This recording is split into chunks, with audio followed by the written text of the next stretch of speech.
Welcome back, everybody. It's episode 13 of the It's Coming podcast, our instant reaction to the UConn crushing of DePaul game. First things first, I wish I took a power nap this afternoon because that game was slow, it was long, it was a blowout, and now it's midnight, and we're sitting here at the kitchen table recording this, and I am ready for sleep. Because tomorrow night is going to be a late night again, and it's going to be a much juicier matchup. All right, look, we recorded till 1:30 last night, and then I edited it, and then I woke up at 7:45 for work. So hey, you know what? I'm on the student grind too. You know, I had class this morning too. I did not skip. That's true. I slept through class. Anyways, UConn handily defeats DePaul. Right? I mean, last night we were like, hey, maybe the offense might struggle a little bit. And now UConn scores 94 points. Creighton, who they will now play tomorrow. Creighton beat Butler by 31. And then UConn said, whatever you could do, I could do better. And decided to beat DePaul by 34. Here's a quick thing I noticed from just scanning over the stat sheet before we started. 12 players score for the Huskies. The only to not score, Cook, and Matt Gary. It's pretty great in my opinion, 4 in double digits as well. And I talked about it all game, right? I was like, Tyler Polley's going to finish this game with more points than Charlie Moore. And would you look at that? Tyler Polley 9, Charlie Moore 8. Yeah, it's a good scoring attack. Balanced. Had 3 guys score 14 and Bouknight put in 10. And just one ground rule for this, instant recap. Let's not talk about Bouknight's injury. It's just cramps. He's probably going to play tomorrow. There's no point in speculating. Hopefully he gets an IV tonight, goes well, drinks a lot, eats a lot of bananas. Hurley wouldn't have made fun of him if it was anything to worry about. Yeah. So I'm not too worried. But anyways, I mean, this was a dunk show. That was kind of fun. I mean, it would have been really fun to be there, just blowing the doors off DePaul. Yeah. I mean, what was your favorite dunk from tonight? Probably Andre going under and reverse, and then the best part is him just looking like he doesn't care less that he just dunked the ball on DePaul's face. What about you? For me, it's Isaiah Whaley getting the steal first play of the second half, and I was like, dunk it, and he's like, nah, I'm passing it to Tyrese, and I was like, no, Tyrese is gonna get blocked, and then Tyrese is like, boom, 360 on your face. What did Dan Hurley say at the beginning of this season? Good teams dunk. Dan Hurley did say that. You know what else good teams do? I don't know. Real quick, I don't know if there's like stats for them counting dunks, but I feel like this is the most we dunked all year. Maybe against Hartford or CCSU, but I would find it hard pressed to see another game where we dunked more than tonight. I mean, today's a game where Josh Carlton dunked. So this is true. That says a lot. Today is also a game where Richie Springs scored, and Andrew Hurley, the infamous knock on the door kid at 8 p.m., he scored a 3. I mean, he pulled up from New Jersey and buried that play, too. Andre Jackson, his vision and his passing ability is off the charts. Like, I could not believe, 1, he was able to see him, and 2, he was able to whip that pass. He sees what R.J. Cole does, doing that hip pass into the lane, and he's like, "Yeah, let me get in on that." And it is a good time. Like he's going to be a special passer. Yeah, he just always seems to know where guys are going to be and has the strength and timing to get it to them just right on time. UConn up to 18 in KenPom, right behind Villanova, who's at 15 and just lost in the first round or their first game today to Georgetown. It's UConn's highest ranking in a number of years, right? Since 2015 or 2016? I mean, since before we were UConn fans. Before I even cared about UConn. And I just like that. Like Hurley talked about tonight, they got out to a lead in the first half, comfortable lead, and before halftime they closed it out strong. 45-22 at the half. Yep. And then the second half, they come back, and they just leave no doubt. Slam the door early. Largest lead of the game, 39. Yeah, and you win by 34 points. That's comfortable. That's, that's leaving no doubt. It's not giving DePaul any chance, any feeling like, oh, we're in this game. And it also gives you a chance to rest some guys at the end, which is really crucial. You want guys like RJ Cole and Tyrese Martin, your supporting cast for James Bouknight, to be ready to go come tomorrow night against Creighton. Yeah, they're started bringing in the guys that don't play too much. 8 minutes left in the game? I mean, it's great. How much more could you want? The only way that would ever be bad is if you're the one getting blown out. A few other things. 20 assists for the team tonight. How often do you see that? 20 assists, and they forced DePaul into 15 turnovers. Pretty happy about that. Isaiah Whaley, 4 blocks. Like usual, clockwork for a guy like him. If we look a little more at the, I guess you could say, X's and O's or the box score, the rebounding number is what really stands out. UConn, 53 rebounds.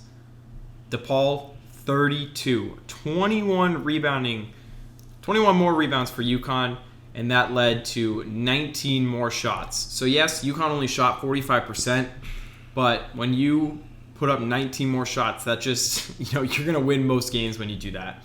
They didn't shoot great from 3. High volume, 28 attempts, only hit 8. It's 29%. But, 4 of their 5 starters were in double figures. Sonogo, 14. Martin, 14. RJ Cole, 14. Bouknight, 10. And then off the bench, you got Pauly with 9. Gaffney with 7. Jackson with 6. That's balanced scoring. That's what you want. Nobody was in foul trouble. Everybody was rebounding well, moving the ball well. The offense, against a crappy team like DePaul, you don't need to play great to win, but they just looked, like the far superior team. Yeah, it's funny. You just said no one in foul trouble, and I'm looking at the box score now, and I realize Andre Jackson finishes another game with 4 fouls. Quiet 4 fouls, must I say. He did have 2 in the first half again. Yeah, there you go. What else? RJ, 8 assists by himself of the 20. Go you. Javisa, big happy. What else about this game? Tyrese Martin was a menace on the offensive glass. It felt like every single shot that was coming off the rim was going into his hands. He was just ripping them down. And one thing, too, about Tyrese is he's really starting to finish better around the rim. He was 1 of 4 from deep today, but he's just starting to become a lot more consistent around the rim. There were the patches early in the season where his layups just would not fall for whatever reason. In post-game, when he comes out and says that playing in the Big East tournament is something he's dreamed of his whole life, that just, it makes you feel good for a kid like Martin, who started his career at URI, transferred to UConn, and has just become, a key piece in a UConn team that is just hitting their stride at the right time. Yeah, how much more could you ask for from a guy like that? My one biggest complaint about this game, and when the team plays like this, it's probably going to be everyone's complaint. Dude, the camera angles. Oh my god, it's brutal. At the beginning of the game, I was like, man, this lower sideline cam is so sick. Like, this is great for, I think you might have said it, like for fast breaks. Like, it's a good time, and yeah, and then it's like, dude, this is brutal. Like, I can't watch the team rebound the ball, get 2 offensive rebounds from this angle. This is brutal. Like I said, it's like when you watch a hockey game and they put the behind the net camera on, and I'm like, all right, this is cool, but put it on for more than 5 seconds, and I'm going to start losing my mind. And the best play of the first half was the alley-oop from RJ Cole to James Bouknight, and they missed we it. were on the floor for that, and we did not see it. So, brutal. Although, did make us feel like we were back at games for UCTV recording from the floor, so yes, they did us a favor there. Yeah, you get that alley-oop right in front of your face, and you look at your footage, and there's the ref's stood ass. in front of it. Yeah. So there's that. Why don't we look ahead a little bit to tomorrow or today's opponent when this episode comes out? Creighton. Yeah, Creighton. It's such an interesting case because, right, you were like, at first you didn't know if McDermott was going to be here for the tournament. Okay, he's here, and then you're like, but is he here and he's here but because he wants to be here, or is he here because everyone wants him here? And you didn't know if is there going to be turmoil. And, They kicked Butler pretty good. I think a lot of teams could kick Butler pretty good. Baby. Yeah. But Midwest it's powerhouse. It's interesting because you're like, man, you'd think maybe it would be a little more unsettling, and maybe it still is, and the guys are just like, let's just play for ourselves. Who knows?